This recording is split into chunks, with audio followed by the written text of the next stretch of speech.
సరే, సుదర్శన చక్రం శక్తి గురించి మనకు అర్థమైంది. కానీ ఈ చక్రం కాలం మరియు డైమెన్షన్లను ఎప్పుడు దాటింది? ఎప్పుడైనా ఒక శత్రువు వెంటాడుతూ సుదర్శన చక్రం వేరొక బ్రహ్మాండంలోకి వెళ్లిన సంఘటన మన పురాణాల్లో ఉందా? అది దుర్వాస మహర్షి కథ. ఆయన తన కోపానికి పెట్టింది పేరు. ఒకరోజు ఆ కోపంలోనే శ్రీకృష్ణుడి పరమభక్తుడైన అంబరీషుణ్ణి ఎలాంటి కారణం లేకుండా శపించారు. ఈ విషయం తెలిసిన శ్రీకృష్ణుడు స్వయంగా రాకపోయినా తన సుదర్శన చక్రాన్ని పంపించారు. ఈ చక్రం ముందుగా దుర్వాస మహర్షి తన మంత్రశక్తులతో సృష్టించిన రాక్షసుణ్ణి భస్మం చేసింది. కానీ అక్కడితో అది ఆగలేదు. దుర్వాస మహర్షి వెంటపడింది.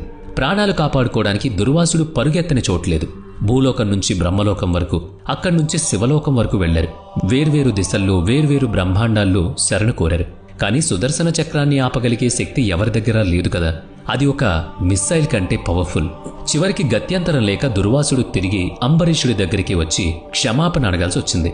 అప్పుడు మాత్రమే ఆ చక్రం శాంతించింది. దీన్ని బట్టే అర్థం చేసుకోవచ్చు సుదర్శన చక్రం కాలానికి బ్రహ్మాండానికి అతీతమైందని. సరే, ఇదంతా విన్నాక మీ మనసులో ఒక ప్రశ్న మొదలవుతుంది.